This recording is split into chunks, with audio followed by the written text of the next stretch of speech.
Vale, retomamos entonces este primer vídeo que sabía que se me iba a ir largo, pero no creí que tanto. Vamos a meternos ahora, después de haber visto las propiedades, cómo calculamos los límites. Recupero la presentación que os había puesto a modo de resumen de cuáles eran los objetivos de este tema. Y en este punto 5, que pone saber calcular límites, ¿vale? Aquí en esta parte de aquí. Uno de los objetivos es saber calcular límites en varios casos, que sea una función definida a trozos, en casos no conflictivos, en casos conflictivos concretamente cuando sea un número entre 0, infinito entre infinito, 0 entre 0 e infinito menos infinito, y después también con la calculadora. Bueno, pues en este vídeo vamos a centrarnos en los casos no conflictivos y en los casos conflictivos. Los casos no conflictivos. Básicamente lo que hacíamos era sustituir el valor de x al que tiende ese límite dentro de la expresión de la función. Y cuando ese valor al que tiende la x es un número real, es decir, no es más o menos infinito, a no ser que nos coincida alguna indeterminación, es decir, algo dividido entre 0, 0 entre 0, infinito entre infinito, cuando podamos hacer cuentas y ver cuánto nos da, pues el cálculo de los límites será muy sencillo. De esa manera hacíamos los ejercicios,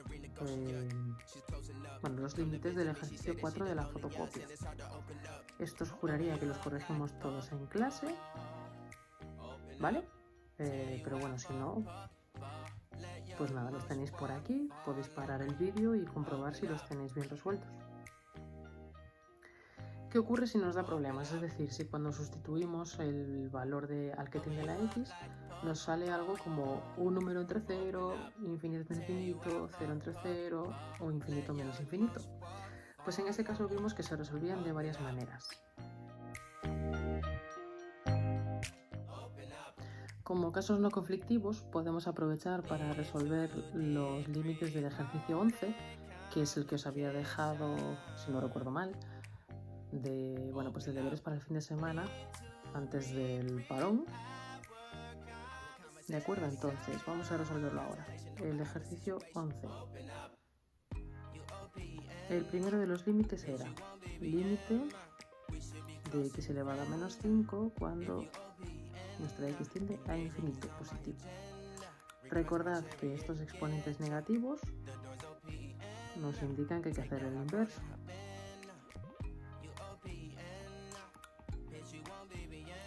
¿Qué nos queda si probamos a sustituir? Pues 1 dividido entre infinito a la quinta. Vale, nos queda entonces 1 entre infinito, que es 0, no es ningún tipo de indeterminación. El b, límite de x a la quinta cuando x tiende a menos infinito. En esta ocasión tenemos menos infinito a la quinta, que da menos infinito. Recordad que mientras no sustituyamos el valor al que tiende la x dentro de nuestra expresión, seguimos escribiendo límite. Y una vez que ya hemos sustituido, como hice yo ahora en este paso y como fue pues en esta anterior, ya es cuando dejamos de escribir eso del límite.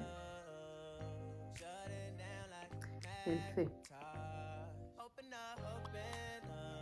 límite de menos 7 cuando nuestra x tiende a menos infinito. El límite de una constante, independientemente de a lo que tienda la x, va a ser siempre esa constante, pues menos 7.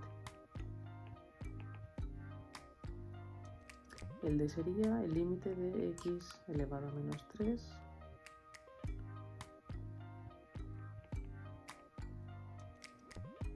cuando x tiende a 0 por la izquierda. Exponente negativo. Vamos a darle la vuelta a esa expresión.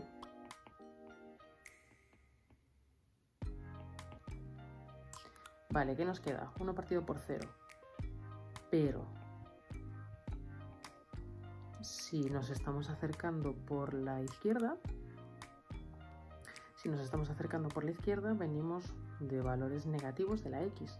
Un valor negativo de x elevado Perdón. Un valor negativo de la x elevado al cubo me va a dar un resultado negativo. Por lo tanto, esto sería... lo podemos poner aquí este signo menos. Me va a dar infinito, pero ¿qué infinito? Algo positivo entre algo negativo. ¿Vale?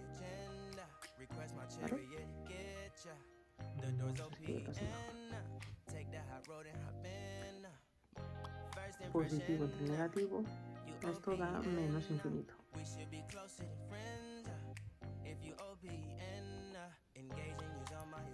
El E es el límite de la misma expresión, pero ahora nos acercamos a 0 por la derecha. Pues ¿qué nos va a ocurrir? Que ahora tenemos que pensar en valores muy cercanos a 0 por la derecha. Eso significa que nos acercamos con valores positivos. Un valor positivo elevado al cubo va a ser positivo. Por lo tanto, 1 partido por 0 va a ser más o menos infinito, pero como es positivo entre positivo, el resultado será más infinito. ¿Qué podríamos decir? No nos lo pregunta, pero ¿qué podríamos decir del límite de esa función x elevado a menos 3 cuando x tiende a 0? Que no existe porque los límites laterales son diferentes.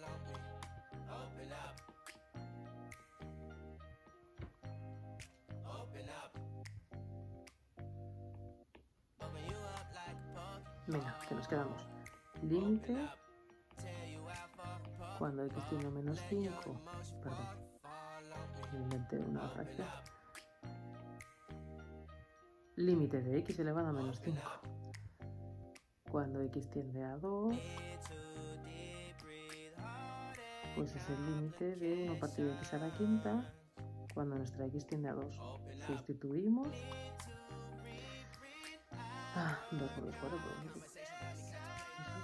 pues son 32.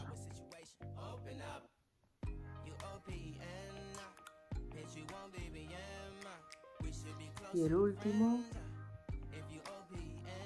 es el límite de esa misma función cuando nuestra x tiende a menos 2 en esta ocasión.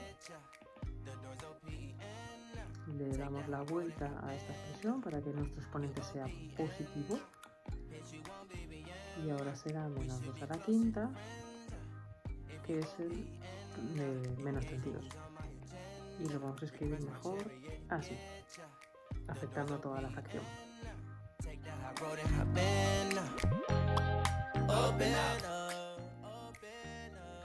Bien, cuando teníamos un número dividido entre 0, sabíamos que el resultado iba a ser más o menos infinito. ¿De acuerdo? Cuando estamos dividiendo un número, el que sea, distinto de 0, entre un número muy pequeño, cada vez el resultado se hace más grande. Lo podíais comprobar probando diferentes valores en la calculadora y viendo cuánto os daba ese cociente. El resultado será más infinito o menos infinito. Pero acordaos de que teníamos que ver los límites laterales.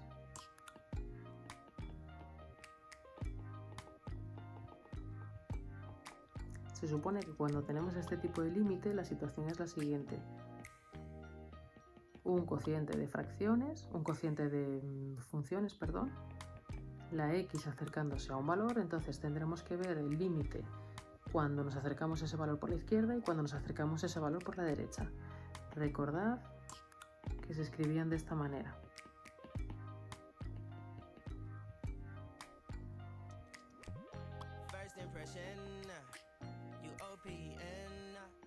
Por la izquierda con el signo menos, por la derecha con el signo más.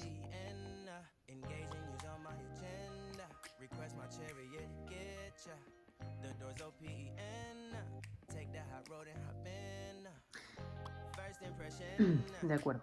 El resultado iba a ser más infinito o menos infinito en cada uno de los casos de estos límites laterales. Si ambos límites laterales valen lo mismo, o más infinito o menos infinito, entonces el límite de la función, de ese cociente de funciones cuando x tiende a ese punto, era ese más infinito o menos infinito que nos hubiera dado. En el caso de que no nos dé el mismo resultado con los dos límites laterales, decimos que ese límite no existe. Veremos que esto está relacionado con las asíntotas verticales. Entonces,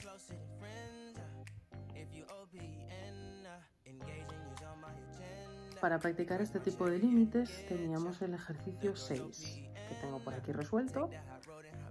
Os lo subiré en PDF al aula virtual, pero bueno, os lo voy comentando también un poco por aquí. Lo que hacíamos era primero probar a calcular, o sea, probar a sustituir nuestro valor de la x, vamos a fijarnos en el apartado A, probar a sustituir el valor al que tiende la x y ver qué pasaba. Nos sale un número dividido entre 0, entonces automáticamente lo que hacemos es calcular los límites laterales cuando tiende a 2 por la izquierda y cuando tiende a 2 por la derecha. Escribimos esa expresión y pensamos en los valores cercanos a ese número por la izquierda y por la derecha. Por ejemplo, en el caso de acercarnos a 2 por la izquierda, ¿en qué valor podemos pensar? Pues en 1,99. 1,99 menos 2, lo que me importa es que eso va a valer negativo, entonces, como esto va a ser algo positivo entre algo negativo, el resultado será menos infinito, que es lo que está ahí escrito. Cuando hacemos el límite lateral por la derecha, ¿en qué valor podemos pensar? Pues en 2,01, por ejemplo. 2,01 menos 2 es algo positivo, así que aquí nos queda algo positivo entre algo positivo, resultado de ese límite lateral más infinito. Podemos decir que los límites laterales no coinciden y entonces no existe el límite de esa función cuando x tiende a menos 2. Y de hecho esbocé aquí cómo sería la gráfica de esa función. Si os acordáis de las funciones elementales, esta sería una racional, sería como la 1 partido por x, que es la elemental, solo que trasladada en horizontal 2 unidades hacia la derecha. Acordaos de que ese menos 2 nos está mintiendo, parece que está desplazado hacia la izquierda, pero no, es una traslación horizontal 2 unidades hacia la derecha. El 2 precisamente es el punto que no está incluido en el dominio de esta función de 1 partido de x menos 2 y se correspondería con una asíntota vertical. Ahí veis la interpretación de que esos límites de cuando me acerco a 2 por la izquierda, que el límite sea menos infinito, significa esto, que cuando me acerco a 2 por la izquierda me voy hacia abajo. Y cuando me acerco a 2 por la derecha, ¿qué ocurre? Que me voy a más infinito, hacia arriba. De ahí que de ahí que esta función tenga esta pinta. Los demás, pues nada, el b nos ocurre algo similar. El límite por la izquierda es más infinito y el límite por la derecha es menos infinito. No coinciden, por lo tanto no existe el límite cuando x tiende a 3. ¿Qué pasa en el e, por ejemplo? Que tengo aquí algo escrito. Que en el e nuestro denominador es 0 a secas. Entonces tenemos que imaginarnos valores cercanos a 0, es decir, por ejemplo, para acercarnos a 0 por la izquierda, ¿en qué valor podríamos pensar? Pues en menos 0,1, por ejemplo. Y para acercarnos a 0 por la derecha, pues en más 0,1. Nos imaginaríamos cuánto vale ese cociente, 2 más x entre x al cuadrado, cuando nuestra x valga menos 0,1 en el primer caso, más 0,1 en el segundo, y en esta ocasión resulta que nos da en ambas situaciones más infinito. Por lo tanto, aquí sí que coinciden los límites laterales y nuestra función, el límite de nuestra función, sería igual a más infinito. Y el último de aquí, el f, ocurre que de nuevo vuelven a coincidir los límites laterales, nos da menos infinito. Cuando nos acercamos a menos 1 por la izquierda, por ejemplo, podemos pensar en el menos 1,01. Y cuando nos acercamos a menos 1 por la derecha, en el menos 0,99, por ejemplo. Probamos a ver cuánto nos dan estos cocientes y si nos da positivo entre positivo, o bueno, los signos vaya, y determinamos cuál es el signo de ese cociente. En este caso valen ambos límites laterales menos infinito, por lo tanto, el límite de esa función cuando x tiende a menos 1 vale menos infinito también. Nos vamos ahora al caso 0 partido por 0. Cuando sean polinomios, factorizamos cada uno de los polinomios del numerador y del denominador y simplificaremos lo que podamos. Después de haber simplificado, ya vamos a poder calcular ese límite. Y cuando teníamos raíces cuadradas, lo que hacíamos era multiplicar y dividir por el conjugado. Bien, vamos a verlo con los ejercicios 7 y 8.34. Vale, del 7 sé que varios los corregimos en clase, pero la verdad es que no estoy segura de cuáles ahora mismo. No lo tengo aquí apuntado. Entonces, el 7. Los primeros apartados son básicamente polinomios, teníamos que factorizarlos, simplificar y después ya nos va a coincidir una expresión que ya no va a ser una indeterminación cuando calculemos el límite, por lo tanto nada. Después de haber factorizado y simplificado, sustituimos y vemos cuánto nos da. Los primeros apartados son sencillos entonces. Recordad lo que pasa, por ejemplo, en el apartado C. Juraría que este sí que lo hicimos en clase, pero por si acaso. En el apartado C, cuando factorizo mi denominador, este, que lo tengo aquí, me ocurre lo siguiente, que uno de los factores, una de las raíces, me queda así, menos 2/5. Entonces, claro, como el factor que tenemos que meter es x menos la raíz, nos quedaría x más 2/5, pero recordad que cuando el factor nos coincide así, con esa fracción, no se deja así cuando escribimos el polinomio factorizado, ¿de acuerdo? Acordaos de multiplicar por ese denominador por 5 los dos términos de ese binomio. Nos quedaría, por lo tanto, como 5x más 2 en la factorización. Y sería así, x menos 3 por 5x más 2. Recordad también que, como nos ocurre en el apartado D, cuando queremos factorizar este polinomio, resulta que llegamos a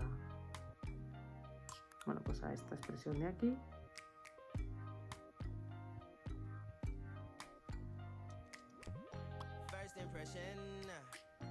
No, perdón.